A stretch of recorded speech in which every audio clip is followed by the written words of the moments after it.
Om Stapakaya च धर्मस्य सर्वधर्मस्वरूपिणे अवतारवरिष्ठाय रामकृष्णाय ते नमः. Can you hear me? Yes. Good afternoon. Mic. Echo? This is all right? Yes. Okay. Revered Swamiji's, dear friends, it's wonderful to be here this evening with all of you. As you know, the subject for this final talk is Jnana Yoga. Now, what I had planned to do was that we have just come out of a retreat in Phoenix, where we studied a little known text called the Advaita Makaranda, the nectar or the honey of non-duality. It's a minor work of post-Shankara Vedanta, and it's unique because it primarily concentrates on mananam, thinking, reasoning.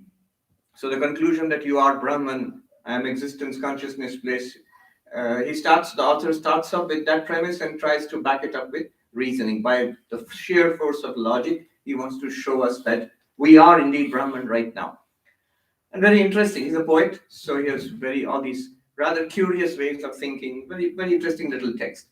However, I had a change of heart when I was sitting here.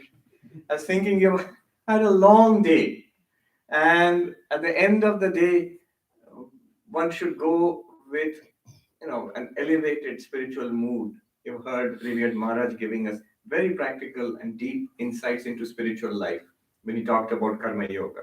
And then we had the sublime arati bhajans.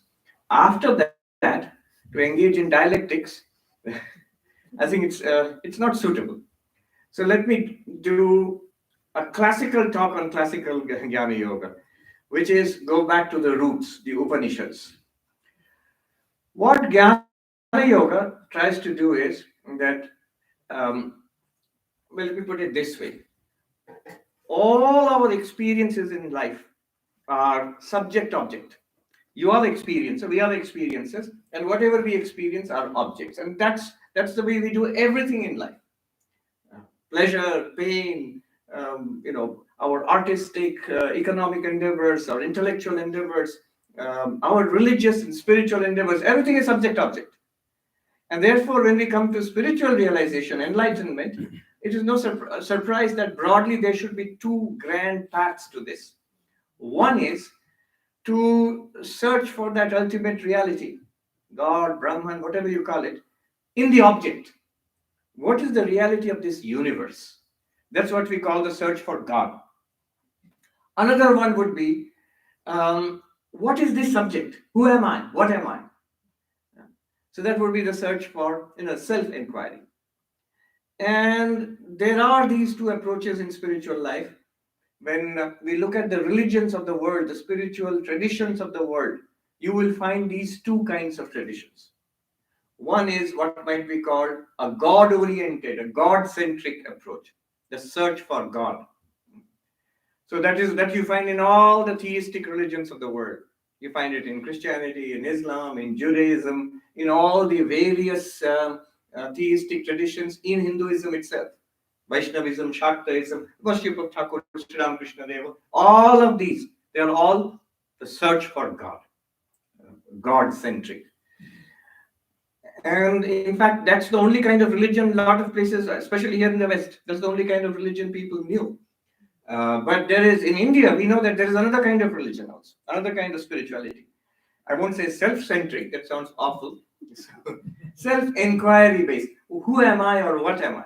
Directed inwards, not so much concerned with God. And we know there are such religions. Buddhism is a classic example. It's not about God, it's about inquiry into oneself. Jainism is another religion which does not concern itself overly with God. Even in Hinduism, when you look at Sankhya, when you look at Patanjali Yoga, they're all concerned with an inquiry into oneself. What am I?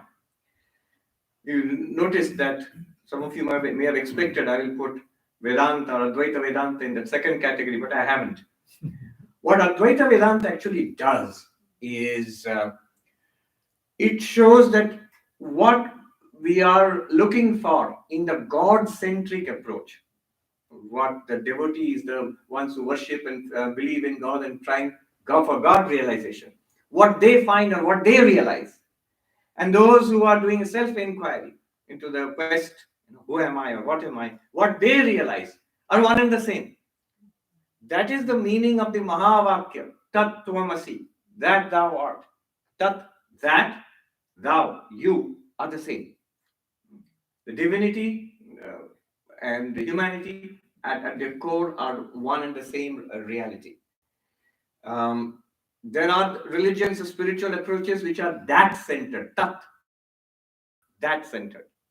There are spiritual approaches which are you centered or thou centered, and both will lead to the same realization. This is the grand conclusion of the Advaitic path, the path of Jnana Yoga, which I'll speak about. Not just religions, people too, spiritual seekers, you and I. If we look into ourselves, what is the nature of our spiritual quest? We will find either one of the two appeals to us. Usually, either it's the search for God which appeals to us, or sometimes it might be the quest for who am I that appeals to us. I have talked to young monks, those who had come for training in our main monastery in Belur. Sometimes I would ask, what are you looking for in spiritual life? So some of them would say, I'm searching for God. Some of them would say, I want to find out who am I. And these are different mentalities, mental constitutions. But the quest is the same. Quest is the same. It's the same spiritual quest. Sri Ramakrishna testifies to this, that the Jnani, the Bhakta, the Muslim, the Christian, the Brahmo, the Sanatani Hindu, they will all reach the goal. And he testifies it's the same goal. The path may be different, the sadhana, the spiritual practices may be different, even the experiences along the way may be different, and they are different. And yet, the goal which is reached is the same goal.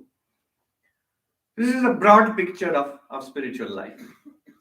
Basically, before us are these two approaches, we have these two tendencies: self-knowledge or God realization, self-realization or God realization. I was in Sacramento, Revered Maharaj invited me just a couple of weeks ago. I was there. And while there, I was reading the published reminiscences of Swami Shraddhanandaji. So it's published means it's in a typewritten format, which is available there. Many things which I did not know earlier. So one interesting thing is, one day, Swami Shraddhanandaji in Belur Math, he went to Swami Shivanandaji, Mahapurush Maharaj, the second president of our order, and asked him, Maharaj, I have this question. What should be my goal in spiritual life? Should I be devoted to Thakur, and at the end of my life, I will go to Ramakrishna Loka, I'll go to heaven and stay with God in loving relationship with God and service to God? Should that be my goal? Or should I realize that I am limitless Brahman and merge with Brahman after the dropping away of this body, after the death of this body, I'll remain one with the infinite? Is that my goal? Which one? And Mahapurush Maharaj, he said that as your bhava, as your desire is in spiritual life, that you will attain. If you feel that this is what I want, to be one with Brahman, you will attain that. If you feel that I want to remain in loving communion and service with the personal God, you will attain that. Then Shraddhanji writes, Mahapurush Maharaj kept quiet, closed his eyes for a moment, and then he said, but my child, I'll tell you one thing. It is better that you pray to Thakur and let him choose for you. He knows better than you what is good for you. If you listen to me, then do this. So what a beautiful thing, So the topic this evening is, of course, one of these two paths. The paths are different. They will lead you to same realization and will free us from suffering. Goal is the same. Result also will be the same, that will free us from suffering and give us fulfillment. That will be there, no doubt.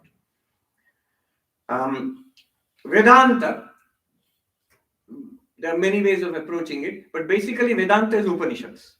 So the definition of Vedanta we all memorized, as brahmacharis. Vedanta nama Upanishad pramanam.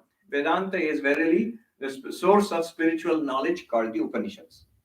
So I'll rely upon a Upanishadic passage just to introduce and explore the theme of Jnana Yoga today.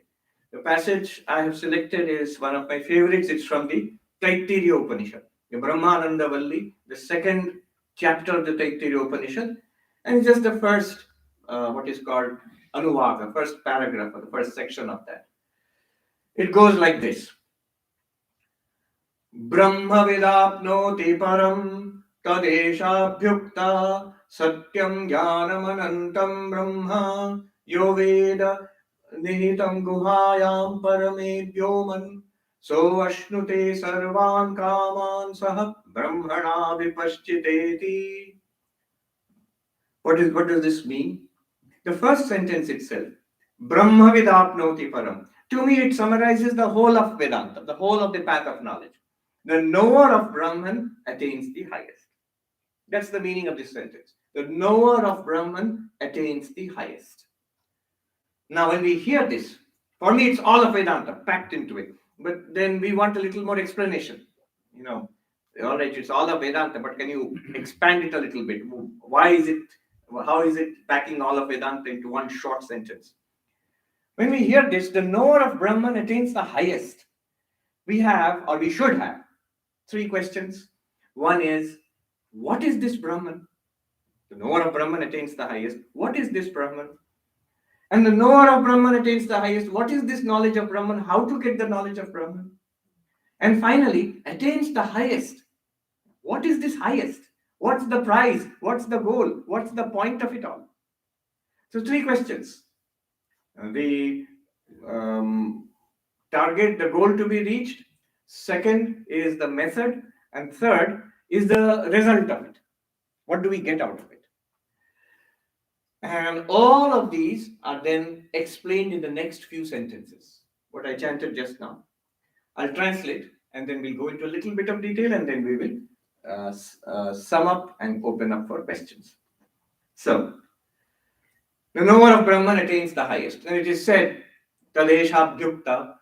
What is Brahman? The first question. Satyam Jnanam Anantam Brahma. Brahman is infinite existence consciousness. How do we know Brahman? The next question. Yo Veda Nihitam Guhayam Parame Vyoman. You have to realize Brahman as in the sacred space of the cave of the heart. Very poetic expression. But all it means is, sacred space of the cave of the heart means you have to know Brahman as yourself, as I am Brahman. Not that Brahman or this Brahman, or not that there is some Brahman. As I, whatever I am, I discover myself as limitless existence consciousness. That is the way to know it. And if I know it, what will be the result? What do I gain out of all this? So ashnute sarvan kaman saha brahmana vipaschiteti. When you realize Brahman, we attain the fulfillment of all our desires. We can start at the end. What do I get out of it? Then we get motivation. See, usually the way it is put is, in traditional Indian spirituality at least, is that we get freedom, moksha, mukti. Freedom from what? From this endless cycle of birth and death. But suppose we don't want it. Suppose we don't want it. I am quite happy. And I don't know what that freedom from birth and death will look like. One of our swamis, one of our teachers when we were brahmacharis, he said that a gentleman, very pious, very nice gentleman, who was a widower, who was bringing up his daughter. The Swami was very pleased with him and he said, "You are so devoted. Surely Thakur will grant you moksha, mukti in this very life itself." And the gentleman got scared. Bolvenna Maharaj, don't say that. On Meta Kiya, what will happen to my daughter? He thought something will happen because the Swami has just said it. Maybe he will die just now and go to heaven or something like that. What will happen to my daughter? I don't want it. That means I don't want it yet. It's something in the to-do list, but not right now. No. This is what the Upanishad says. Sarvan kaman saha. All that we desire, all of it you will get immediately, all together at the same time. That means basically whatever our projects are in life, all of that will be fulfilled right here, right now. And that sounds very attractive. Does that mean I will get everything? this Black Friday, Amazon Prime, or something like that.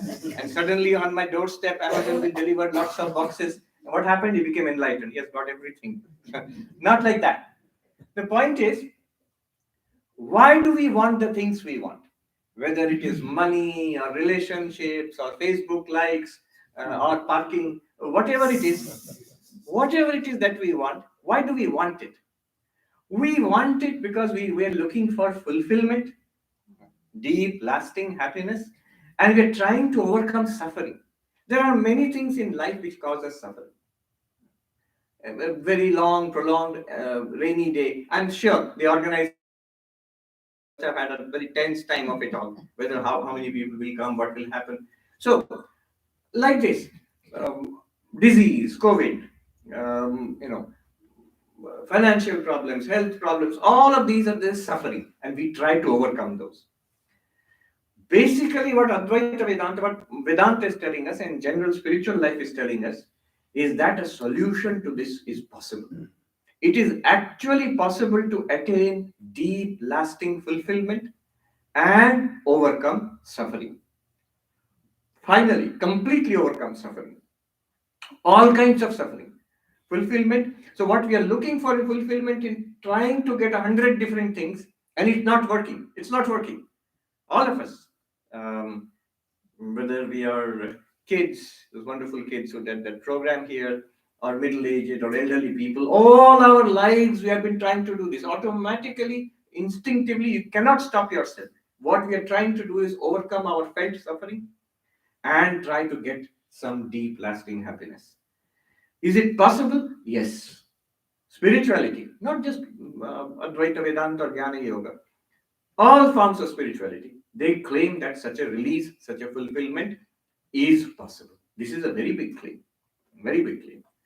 Heinrich Zimmer was a very well-known Indologist.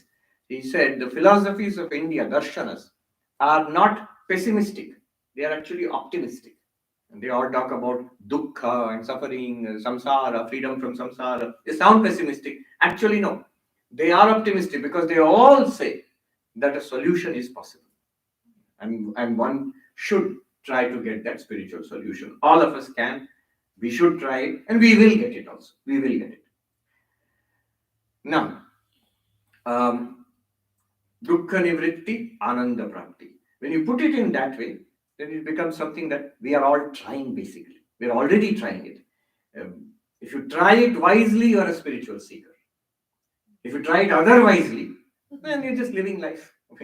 We're going on doing the same thing, which my parents have done, grandparents have done, and ancestors to the nth generation, they have been doing without success, and I hope I will get success. Somebody defined it as the definition of insanity, to keep on doing the same thing and expect different results. But spiritual life does give us this deep and lasting fulfillment. How do we know? Look at the lives of the enlightened ones, lives of people we consider to be spiritually advanced. One thing is there, they were deeply fulfilled people. They had found something. If you were lucky enough to meet such a person, you will feel, there's a term called holy envy. Holy envy. That you feel envious of this person. That person has found something amazing, something really, really deep, profound, uplifting, sublime, holy, which is really worth having. And I also want it. You will feel like that. That I should also get that. Call it God realization, self realization, whatever you call it.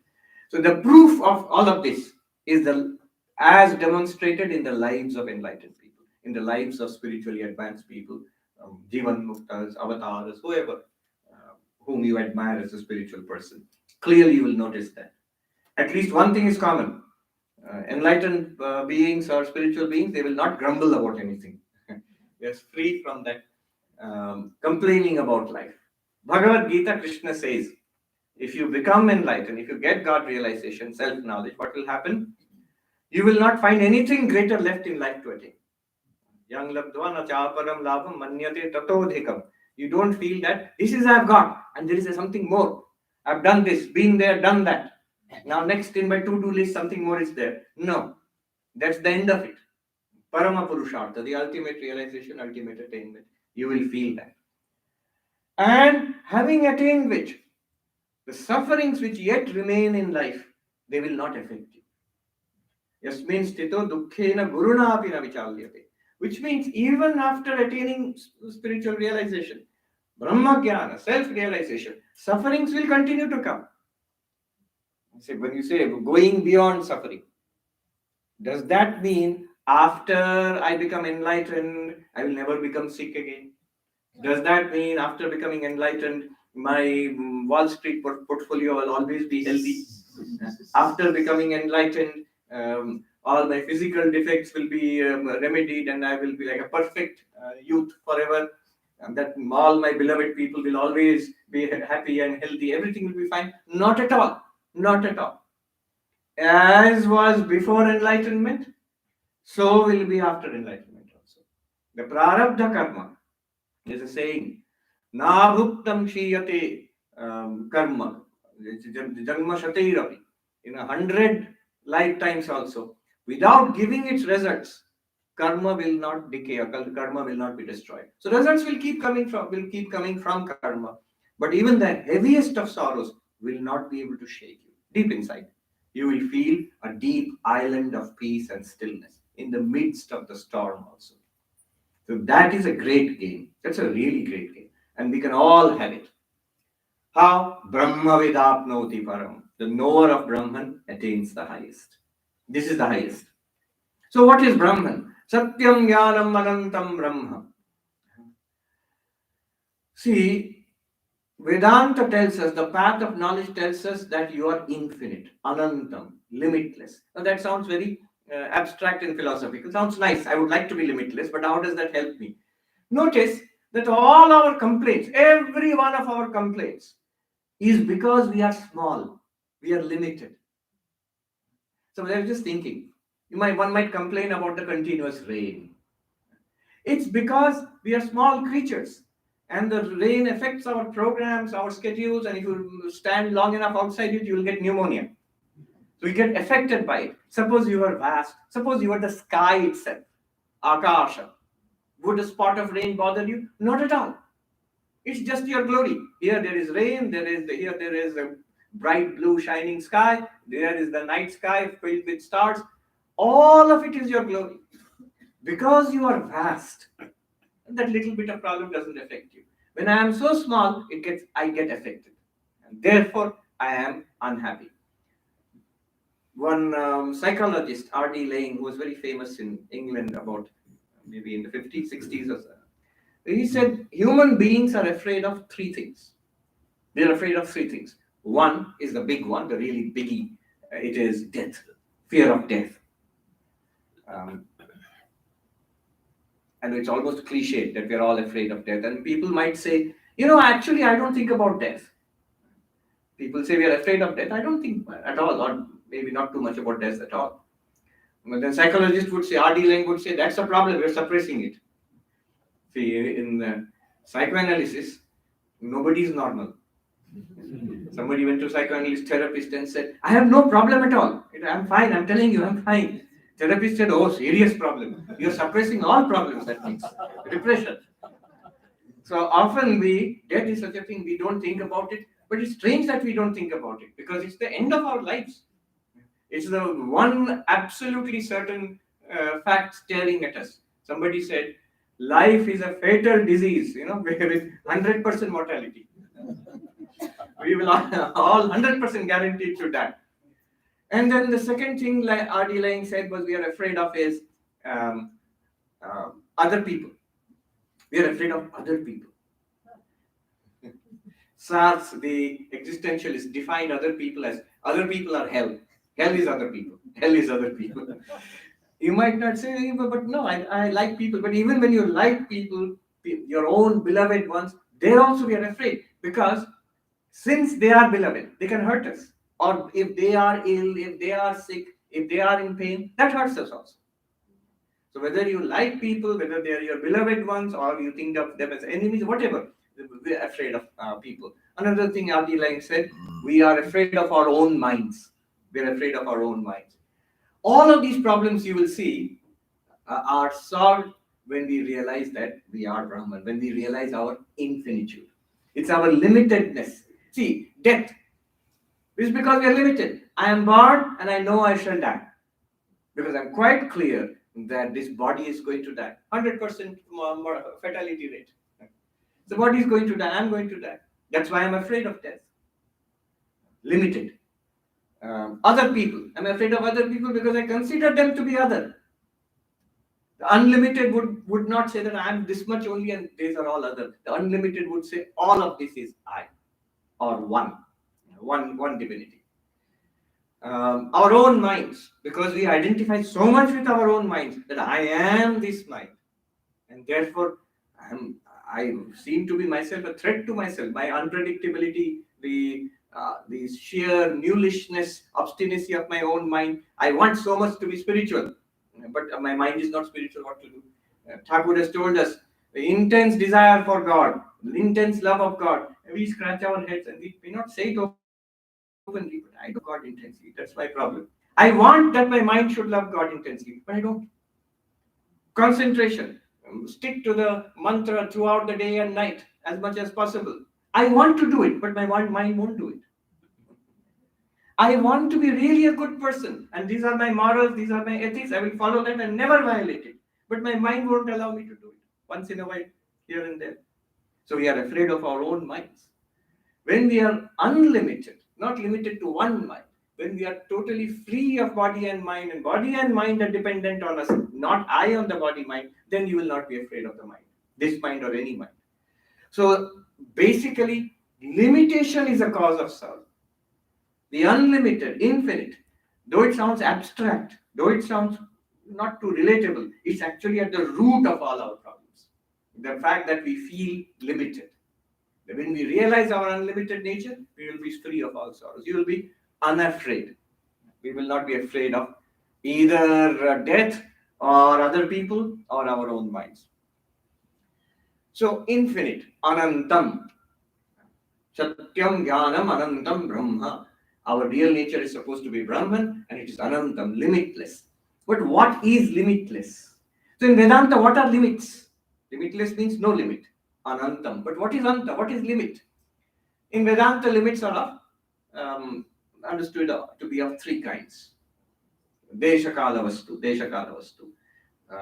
or the limit of space, the limit of time, and the limit of object. Space limit. What's a space limit? The space limit is I am confined to this. Every entity is limited. Physical entities, at least, are limited in space. If I am here on the stage, I'm not there. You are there, you are not here. We are all here, we are not at home. So we are located in time and space, and we feel I am so small, and here is a vast universe, a vast space all around me. In this vast universe, I am lost, such a tiny creature.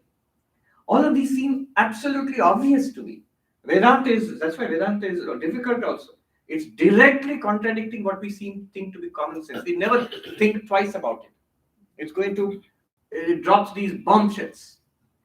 So, one limitation is space limitation. Here and not there. There, then not here.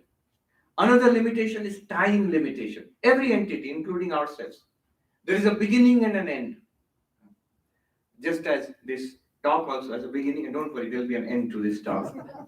But our lives, death is certain. So our lives, we are born in such and such time, we'll die in such and such time. So we're limited in time. Birth and death. Everything, including every object, big buildings, mountains and stars, they have a beginning and an end, a creation and a destruction. Everything is limited in time. Before birth or before creation, it was not there. After destruction or death, it will not be there. Only in this brief little period, it seems to be here right now. So this is called limitation in time. We are so limited in time. We have so little time, it seems to us. Vedanta contradicts it, will contradict it. Then finally, the interesting thing is what is called object limitation.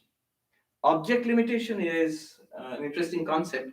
What it means is every object is just itself and not anything else. So this piece of paper, what is it? It's a piece of paper. It's not a table. The table is not a piece of paper. You are a human being. You are not the chair you're sitting upon. The chair is different from you. So how is it a limitation? Think of it this way. Every object is just itself and different from everything else in the universe. So the chair is just a chair and different from the carpet, different from the ceiling, different from the shrine, and different from every other chair also. And it's limited to be just that object, and all objects are separate from it. It's a kind of limitation because I am only this and nothing else. It's a kind of localization limitation. So this is called Vastu Paricheda, limitation as object. Now, why am I saying all this? Remember, one way of making Vedanta interesting is always related to ourselves. Remember, at all times it's talking about you, which is the most interesting subject in the world, at least for you. And I, me, myself. So Vedanta is talking about me. Vedanta is saying that although we feel we have these limitations, we are so small, limited in space. We are limited in time, born and dying. We are limited as objects. I'm only myself, and everybody else is different from me, other than me. Fear of other people, they're all other than me. Vedanta is saying, in fact, contrary to what we feel and take as common sense, right now you are limitless. Right now you are limitless. What would limitless look like? See, limited in space means just localized here. Then limitless would mean all pervading, everywhere. Limited in space means only here and not there. Unlimited would mean everywhere. So if something is not limited in space, it is all pervading. In Sanskrit, Sarvagata or Sarvavyapi. So Brahman is all pervading, if such a Brahman is there. Then the second thing is no limitation in time. Time limitation means mortality, death. No limitation in time would mean immortal, nityam, eternal. There was never a time when it was not there. There will never be a time when it will not be there. And no non-existence before creation, no non-existence after destruction. Always there. In Sanskrit, nityam or eternal. And finally, suppose something is not limited, it's a subtle one. It's a difficult one, subtle one, but very stunning in its conclusion. Suppose something does not have the object limitation. What is the object limitation? Only this and nothing else. Everything else is separate from this. I am only Sarva Priyananda. And everything is universe. All other human beings are separate from me. All other living beings are separate from me. All other non-living things are separate from me. I am Sarva Priyananda. Everything else is not Sarva Priyananda. Though there is actually another Sarva Priyananda. I didn't know that until many of my emails went to him. So he has a separate, slightly different email ID. People by mistake send there. Anyway. Or multiverse. Multiverse. No, he's in this very universe actually. And that makes it more difficult. That's why ID, real ID. Real ID will only, so ID means unique identity locator, which will differentiate you from all other things. But suppose such a limitation is not there. Object limitation is not there. What does it mean practically?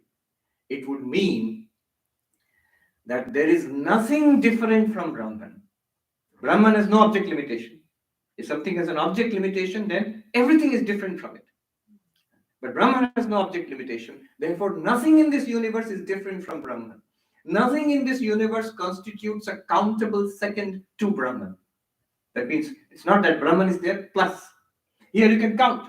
1, 2, 3, like this. You can count to 100 people because their all object limitation is there. But suppose Brahman, you can't count Brahman and then something not Brahman. There's nothing that is not Brahman. So there is no countable second to Brahman. That's the meaning that there is no object limitation. No countable second. Non-dual. Non-dual. In Sanskrit, Advaitam. So the moment, see this one little word, if you unpack it, Anantam, if you unpack it, Antam means limited in space, limited in time, limited by object. And Anantam, unlimited means unlimited in space, Sarvabhyapi, all pervading, unlimited in time, Nityam, eternal, and unlimited in object, Advaitam, non-dual. So this one word, it tells you something about Brahman, that it's whatever it is, that ultimate reality. We'll see if it is actually there. If it is existing, it's defined as eternal, all-pervading, and non-dual. There is no second reality. If there is anything else that seems to be other than Brahman, it must be somehow nothing but Brahman. So if you don't understand what Brahman is, but it means, therefore Brahman must be here because it's everywhere, all pervading. It must be now because it's everywhere, past, present, future, all the time it's there. And non-dual, that means whatever we see, living, non-living, yourself, everything else, is somehow it is Brahman. It can't be other than Brahman. This is the implication. Now, all of this might sound a little philosophical, abstract, but now we'll make it very real. Does such a thing exist? Yes, we understand by definition, if you draw out the implications, Brahman is eternal, Brahman is all pervading, Brahman is non dual, good. But such a Brahman is there or not? And Advaita Vedanta makes the dramatic claim it is there, it's a fact. And what's more, not only is it a fact, it's you. You are that. Tattvamasi, Aham Brahmasmi. What Advaita says is that the way to know this Brahman, to realize this Brahman, is to look at yourself because you are Brahman. So the next line, Yo Veda Nihitam Guhayam Paramebhyovan. You have to realize Brahman as in the, existing in the sacred space of the heart. Basically, just a fancy poetic way of saying it, you have to realize as I am Brahman. Aham Brahmasmi. How do you do that? Vedanta says, take a close, careful look at yourself. Examine yourself. How do you do that? And Vedanta gives many methods to do it. One method from the Upanishad itself, which later came to be formalized as the Panchakosha Viveka, as the analysis of the 5 sheets of the human personality. But what it is, I'll tell you simply. One can always do it anytime, right now. One can do it. What is that method? The method is closely take a look at yourself. Go with the question, who am I? Not intellectualizing it, not ideas. Take a look right now. Who am I? And our immediate candidate is, of course, the body. And the Upanishad says, take a look at the body. Are you this body? Notice the body. And what will you notice? Well, look, it will point out. Upanishad, Vedanta texts point it out. Help us along. They hold our hand and show us. Take a look at the body. And notice, it's continuously changing. From birth to babyhood to youth to middle age to old age. As you become a certain age, you become very aware of the changes of the body.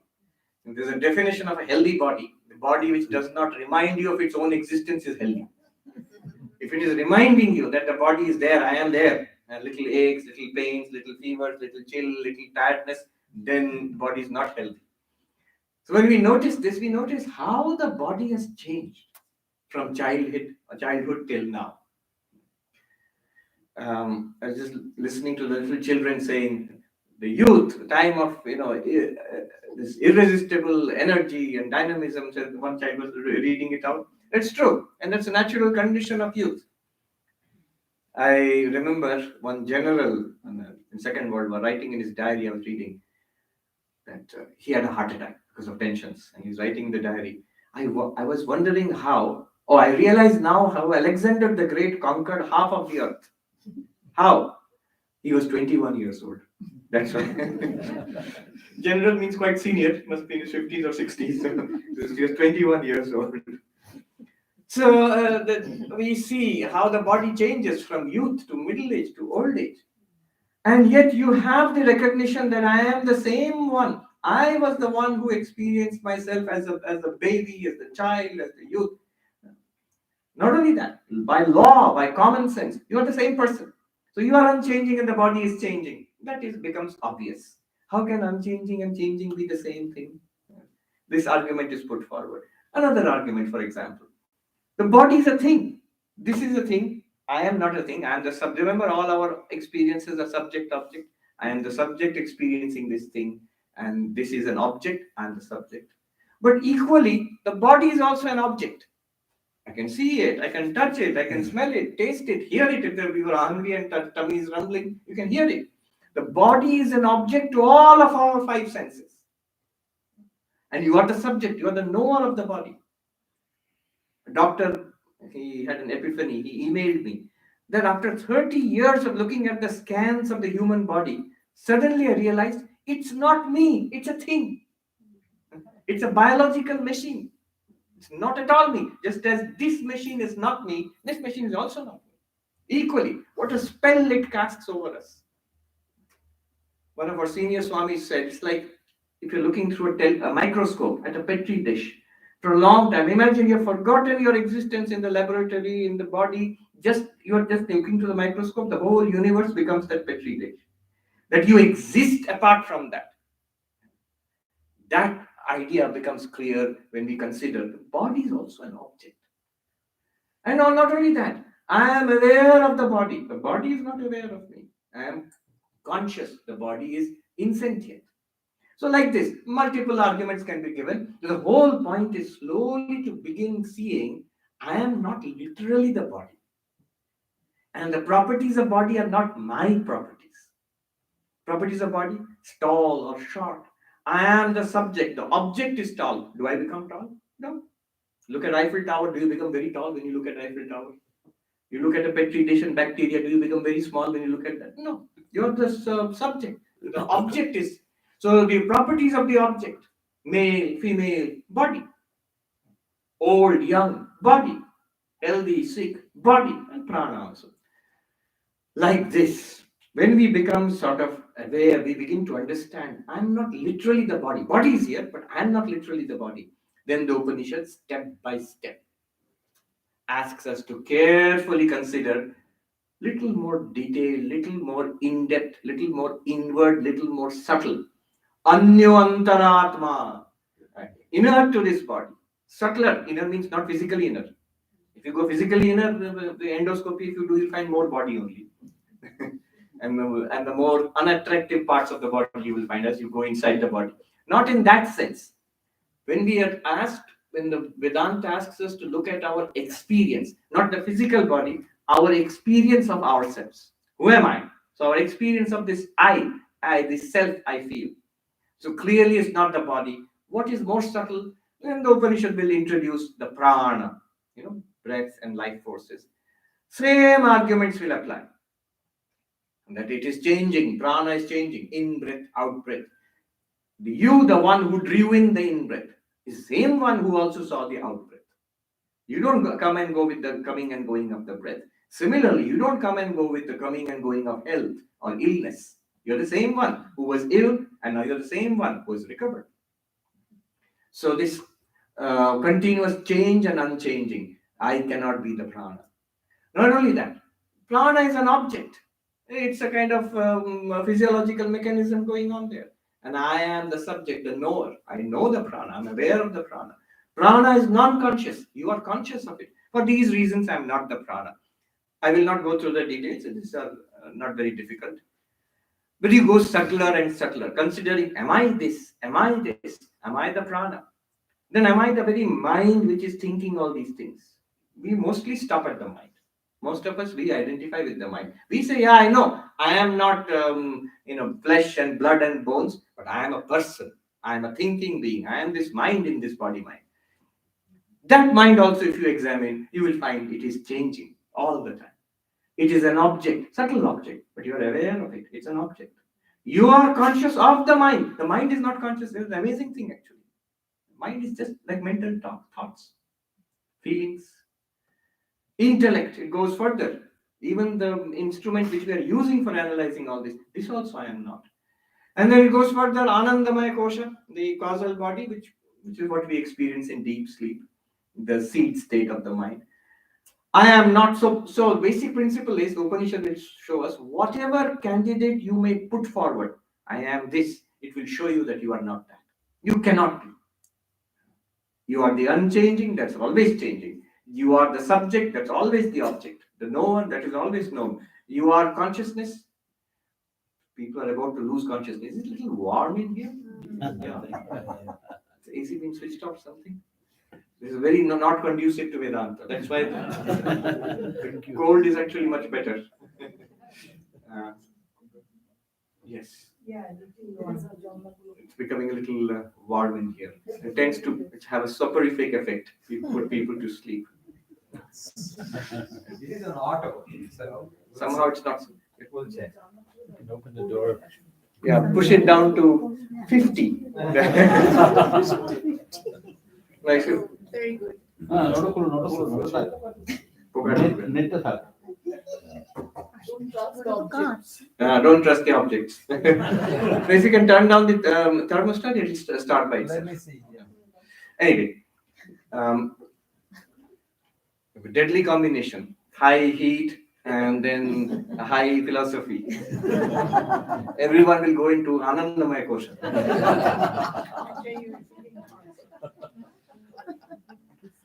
But it's interesting thing, as we consider ourselves, we begin to see none of what we consider to be ourselves, that I am this, it cannot be me. And then the way it is normally taught is, you are not the body, not the vital sheath, the mental sheath, the intellect, the causal sheath, panchakosha, the annamaya, pranamaya, manomaya, vijnanamaya, anandamaya. None of these you are. You are the witness. So you are the witness. You are Atma. They will say that. Upanishad doesn't do that, however. If we actually track it in our experience, you know what will happen if you try it now itself. Either you'll fall asleep, or you'll get distracted, or you will begin to see just a blankness. Nothing. If you sit quietly, do not pay attention to the world. Then do not pay attention to the body.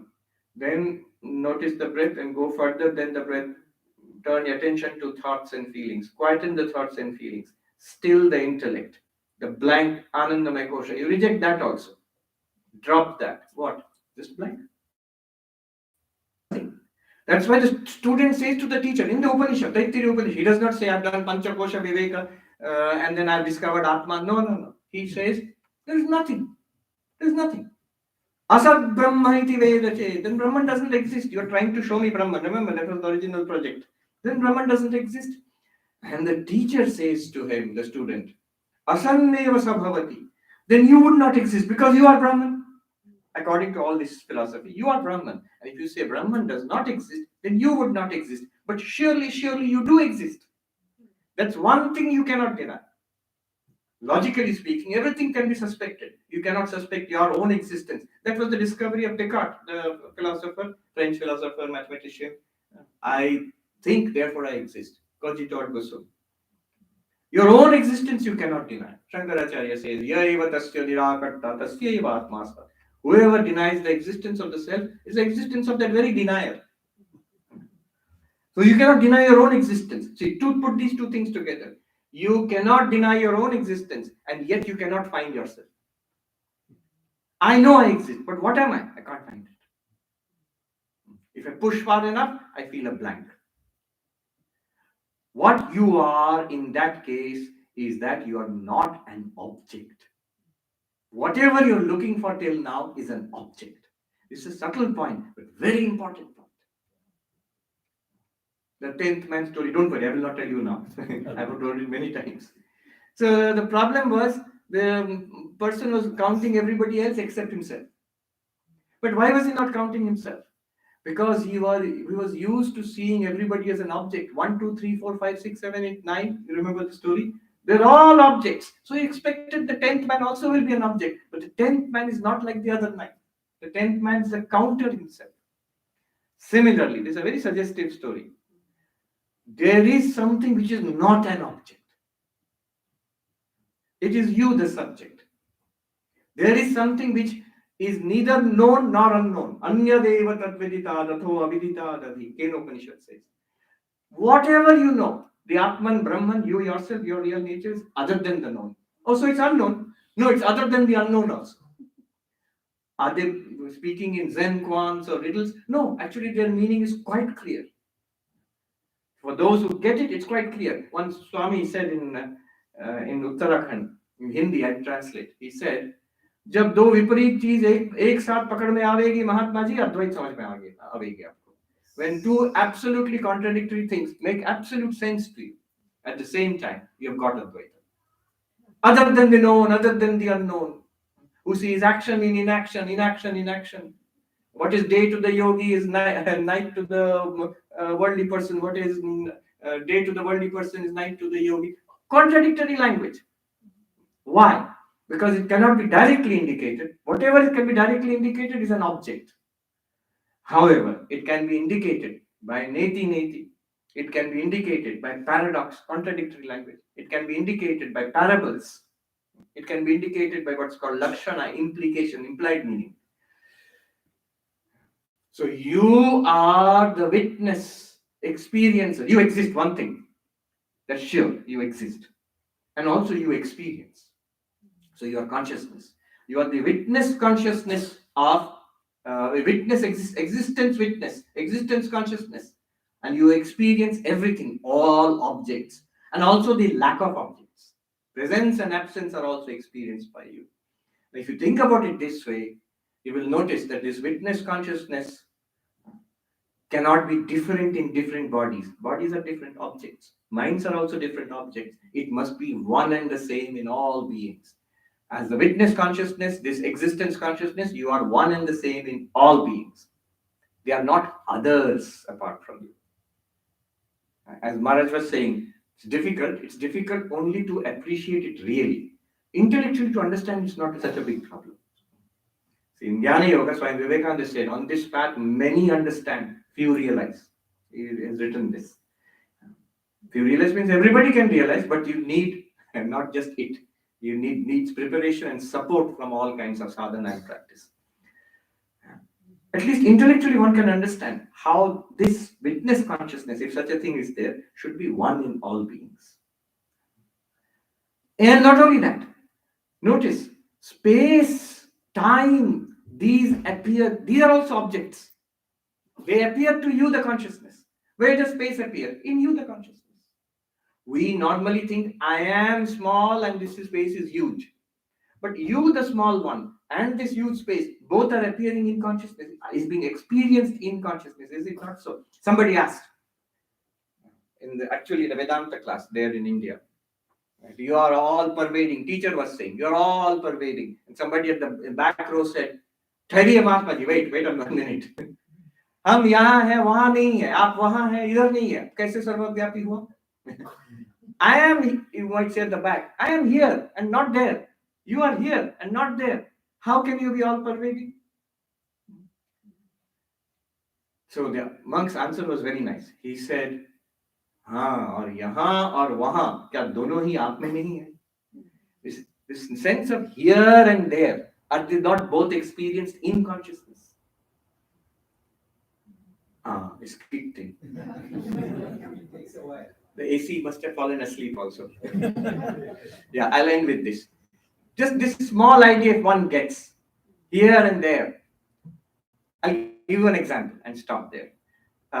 In our dreams, suppose in a dream, you are walking around in a nice garden, other people are there. In the far distance, you can see mountains or something and sky above. Now there in the dreams, you might say that people are here, I am here, my friend is here, and the mountains are there. But when we wake up, we will say, the people and the mountains, the whole space and the whole sky was just imagined in my dream. There was no here and there. I was not really located in a particular space. The whole thing was imagined. You will say, that's a dream. True. Advaita is now making the claim that was imagined in your mind. But isn't it equally true, symmetrically? All this is experienced in consciousness. We normally feel very localized, naturally, because our consciousness is being channeled through one body mind. So we feel we are here.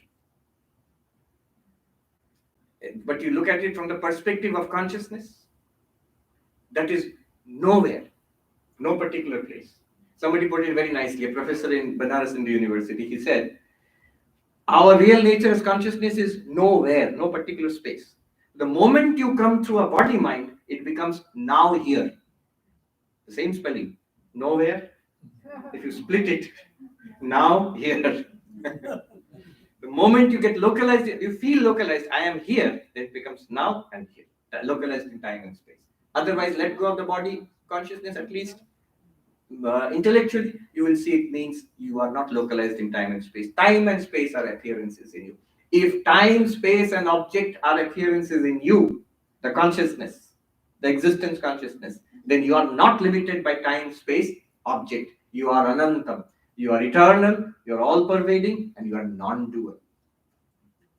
This eternal, all-pervading, non-dual, this is the meaning of infinity, anantam. As we realized, all our problems are from the sense of limitation. It is so through realizing our limitless nature. Once you get this you will see as yourself. This will be that by getting up which nothing further remains to be attained. It's the most precious acquisition in human life. That by being remaining centered in which, just means theta, realizing I am this and staying there. Staying there means psychologically staying there. Knowledge and also in feeling. Staying there, even the greatest of sorrows cannot shake you anymore. Just like dream sorrows cannot shake you. This is the Advaitic realization. You are not a tiny little creature in the universe, in a vast universe. The vast universe is an appearance in the limitless you. You are not one little being among 7 billion human beings and countless billions of other living beings. Rather, you are that one existence consciousness in which all living beings, all human beings, including this one human being also, appears like waves in an ocean, plays around, and um, subsides back into this limitless ocean of existence consciousness. You are that. It's possible to, first of all, understand that. Not so difficult. Then you begin to see it's a fact right now. Then, of course, the difficult thing comes up living like that. Americans say when the tire hits the road, trying to live it. Huh? Rubber hits the road. Huh? Rubber hits the road. Walk the talk. Rubber hits the road. Then the problem arises because of our ways of thinking and behaving. Those are constant. But a great ally on your side. Your realization that you're actually this limitless nature. I pray to Sri Sri Thakur Ma Swamiji to bless us that we may realize our infinite, limitless nature in this very life itself and be blessed. Om Shanti Shanti Shanti. Actually taken up all my time, but we can have 5 minutes Q&A. Right, Ken. Good questions. Some questions. Yes, there's a hand. Hands, please.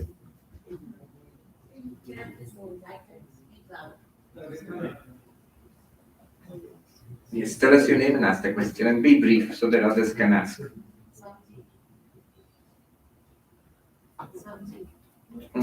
What about the? All right, just speak because we will save time. So, right on the topic that you were just sharing with us, Swamiji, if I have to practically apply what I've just learned, it would be being aware of the awareness and living life, living this truth that I'm aware that I'm this awareness, Yes. and then operating from that and not allowing the mind to be the driver, like letting go of my old patterns. Yes. That's right. Katha Upanishad gives a chariot analogy. So once you are, the way to live would be, you are this witness consciousness. And then the intellect is the driver. And the intellect is Vijnanavan, suffused with the knowledge, I am Brahman. Even this knowledge, I am Brahman, it's still in the mind. It's the intellect which is thinking. Earlier it was thinking, I am this little person. Now, after all of this Vedanta, I realize I am actually Brahman. But referring to Brahman, not to itself. Intellect itself by itself is just a function of the mind. So the intellect is the driver of the chariot. And intellect is suffused with the knowledge, I am Brahman. Then the mind itself is compared to the reins, like the wheel of a car, the reins of the chariot.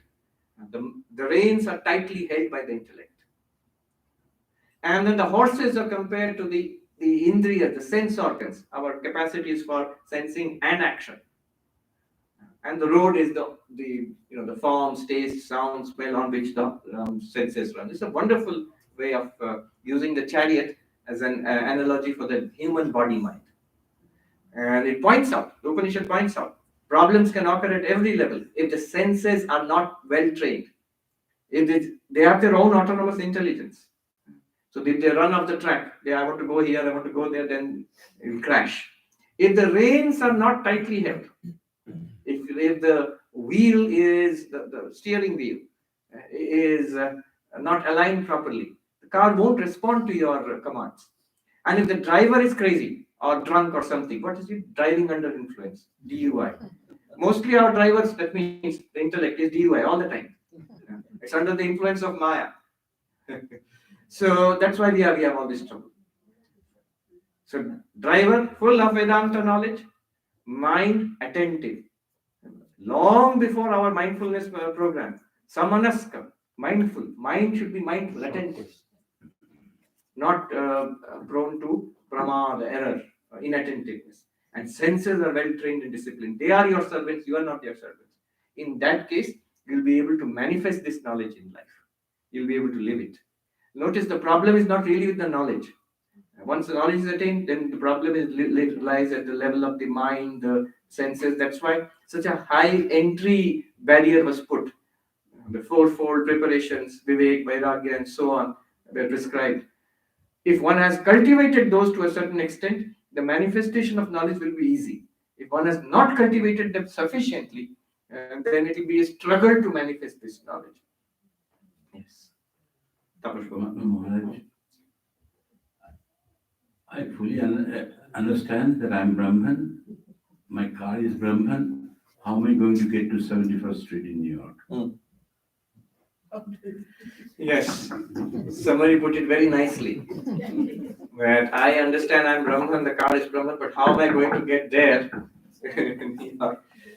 Somebody said that in Shankara Vedanta, it takes a superb way of showing you what you truly are. But once having realized what you truly are, it is Thakur Mayan Swamiji who show us how to live that life. Before enlightenment, after enlightenment also. Practically demonstrated and with enough practical hints and suggestions and little sadhanas to help us along the way. To manifest that divinity. I often think, it's a good question, I often think Swami Vivekananda's simple and direct and very well-known definition of religion. Religion is the manifestation of the divinity already within us. Now, if I were to say, what would Shankara have defined it as? Religion is the knowledge of the divinity already within us, broadly speaking, simplified. But Swami Vivekananda carefully did not use the word just knowledge. He used the word manifestation. Manifestation has two aspects. You must realize who you are, you must know it, but you must also live it. This is, Sharadanji says that we were once, somebody criticized in the newspaper when Thakur had thrown away money, takamati and clay into the river. Somebody wrote that a Paramahansa they were badavadi. This is taking things to extreme. You know intellectually money is not important, you must have dispassion. Why throw away like that? Then Sharat Maharaj, Swami Saradanji says, this is the only way of practicing religion that Paramahansa they have taught us. That it must be manifested in day-to-day life. He did it to an extreme to demonstrate that it's literally true, not just as an intellectual principle. So manifestation of our realization is important. Otherwise, the result will not be obvious either to me or to anybody else. Somebody said, I know I am Brahman, but then why do you get so angry? He said, oh, anger is at the level of the mind. I am Brahman. Now that is all right, but it's not very impressive. One sadhu put it nicely. Rota hua gyani kisko pasand hai? If the Jnani after becoming Brahma Jnani is still complaining, grumbling, crying, whining about this and that, then it's not a very good advertisement for Vedanta. So what is happening is the manifestation is not happening. Technically it's correct. We are all Satchidananda. But anger is at the level of the mind. But then if you know you are Satchidananda, somebody who does not know that he is infinite, he or she is infinite, has some excuse for becoming angry, unhappy, sad, miserable. But if you truly, truly know, you have realized, I have realized I am the limitless Brahman, I have no birth, no death, I am immortal, I am all pervasive, there is no particular place where I am not, and I am non-dual, there is nothing and nobody in the universe apart from me. Then why am I afraid? Why am I angry? Why am I irritable? Why am I jealous? Why am I greedy? Why? It's easy to say, oh, it's just the mind. But now in my case, there will be a clear contradiction between the mind, and in the same mind, this Vedantic knowledge is also there. So it will be a huge contradiction. The person who does not claim to be enlightened at least is honest. I feel this, I'm living in this way. But if you truly feel that you are limitless, your life should be reflected. See, enlightenment, Brahma Jnana, enlightenment, spiritual realization has two sides. One is what one might call a paradigm shift. Earlier, I thought I was body mind. Now I realize I am consciousness. Earlier, I thought I was limited. Now I realize I am limitless. Paradigm shift. Your whole idea of yourself is shifted. The second part of enlightenment is what one might call ethical manifestation. So if you're enlightened, this was a paper in Buddhism which I read. So you should also show some of the qualities of the Buddha in your life. The fearlessness, the compassion, the self-control, the utter purity, that holiness, that should manifest in our lives. So these are two sides. Knowing, but also manifesting. Vivekananda put it very clearly. My goal in life can be put in few words. He said exactly this: to preach unto mankind, to humanity, their inner divinity, that you are Brahman, and how to manifest it in every movement of life, in our thinking, in our talking, and in our behavior. So this is the thing. It's a very powerful idea of what true spirituality is. Sir, Bharat, I thought that you would say that if you are really Brahman, why do you need to go to 71st Street? No, I will not say that, because even if you're truly Brahman, this life will continue. So that question becomes important. That question becomes important. How do I live life after? Let us not say enlightenment. Also, after reading all this and understanding all this, how do I live life? Yes. Swamiji, when you mentioned that consciousness is nowhere, but in a body mind, it is now here. Now here. It just reminded me, I think, of what Osho had once said, which is that infinite consciousness has a center everywhere, which means in every body and mind, but a circumference nowhere. That's literally Swami Vivekananda. Yes. Yes. Okay, He was just quoting Swami Vivekananda. Yeah, so it Yes. just reminded me. That's true. Somebody else had raised their hand. We'll wrap up with this. Another 2 minutes. Okay. Swamiji, my name is Sarita, and I have a question for you. While we understand the theory, right, that we are consciousness, you said if you want to live a life where you realize you're the Brahman, you have to live it in your life, and you have to reflect it in your actions, like Swami Vivekananda said. The question is, how do you react if you realize that even a slight bit, like a rich man is not nice to a poor man, or a boss is not nice to an employee? And if the employee is enlightened or the poor man is enlightened, how would he react to that when somebody, he knows the theory? Yes. But when somebody is not being unfair, somebody is Right. what is the... Yes. Notice that I am a poor man, I am being mistreated. This is body-mind identity. That I am this limitless awareness in this personality as the poor person, and in that personality as the rich person also. Here I realize it, there it's not realized. There it's the identity, the arrogance comes from identity with power and wealth, and that's why that person is behaving. That person is also me. Vivekananda said, whom to blame, whom to praise, when blamer, blamed, praiser, praised are but one. So that will be the internal attitude. Externally, how will you behave? Externally, one will behave skillfully. Skillfully means to raise the awareness, to help the other person manifest their divinity. Can you do anything which can help the other person to grow? It could be through, inspiring a person, scolding a person, whatever works. And the goal will be the welfare of that other person, to help that person manifest the divinity there. If you cannot, then Vivekananda says, do not curse. Pray for that person and you go on. You cannot change everybody in the world. You cannot. So first of all, you realize that I have nothing to feel bad about. That's a very big thing. And then help that person. Look at how Mahatma Gandhi fought for the independence of India. At no point did he say he hated the British. That's why many British people, ordinary people, even people in government, people in the police and army, were friendly with him. But then realized this person has no hatred for us, and they came for help.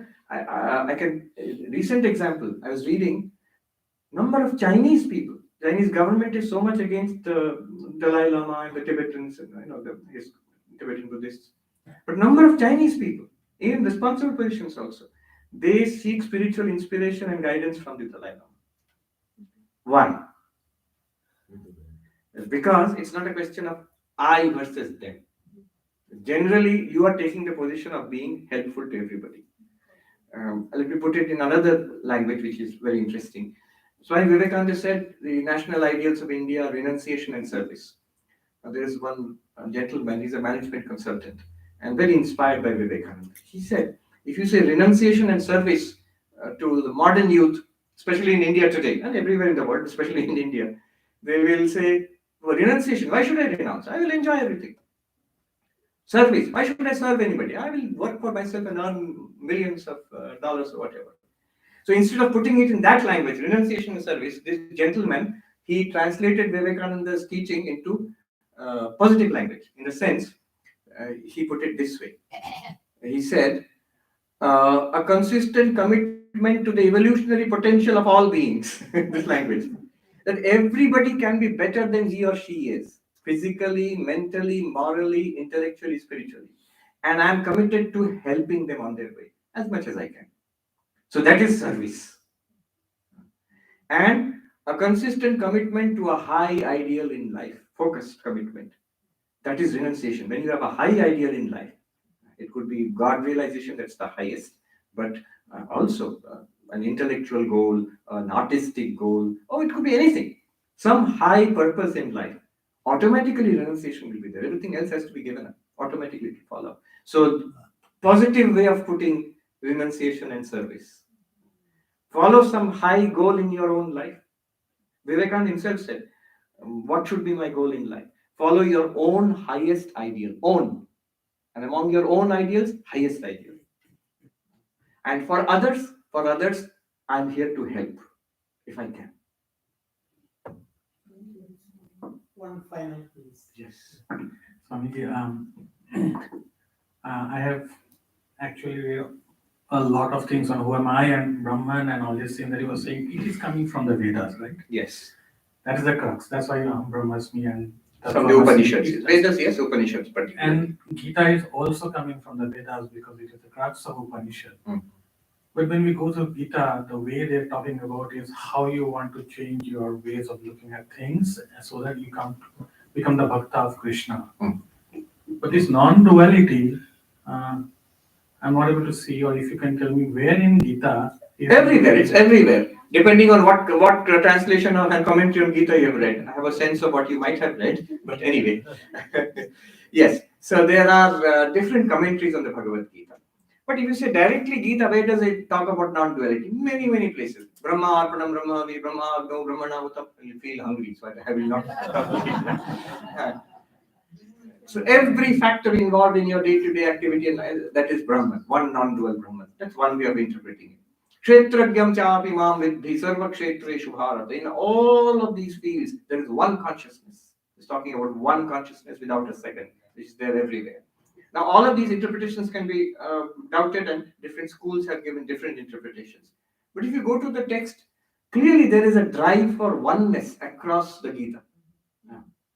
Now, you can interpret that oneness as the personal God Krishna, Avatara, or you can interpret it as an impersonal principle, pure consciousness of pure being. So the idea of God in Gita itself, you will find the Avatara, personal God Krishna is God. A little more than that, God is the creator of the entire universe. So it can't be one blue boy called Krishna, the creator of the entire universe. That is God, from which the entire universe emerges. And then all pervading, that I am in all beings. So individual, God is an individual being with a particular form. God as the creator, the power behind the entire universe. And God as being immanent in all beings in the universe. These are different ideas of God. Beyond that also, that one universal principle is you, Tattvamasi. That is the highest non-dual teaching. So 4 levels: personal God with form, an impersonal principle who is the creator of the universe, creator, preserver, destroyer. That's the definition of God. Then immanent in the universe, everywhere, it's nothing other than God. And then finally, that one is you, Tattvamasi. There is a popular saying, Jo Ram Dashrath ka beta, Soy Ram Jagat Pashera, Soy Ram Ghat Ghat mein leta. That Ram who is the son of Dasharath, individual being. That Ram is the creator of the universe, can't be individual being then. And then that Ram is in every being, every little thing in the universe, the small and the vast, everywhere it pervades. If you ask, pervades how? Is there a little Rama sitting somewhere here inside the drawer or somewhere? Is there a little Rama in the battery pack of this microphone? No. What is pervading? That's what the discussion of limitlessness. What is limitless what is one thing you see everywhere? Existence. Existence pervades. If existence did not pervade, it would become non-existent. Consciousness in all your experiences, one thing which is there is awareness or consciousness. That's why it is said, Satyam Jnanam Anantam Brahma. Existence, consciousness, but limitless existence and limitless consciousness is Brahman. All right, on that very high note, thank you so much. Thank you. Namaskar.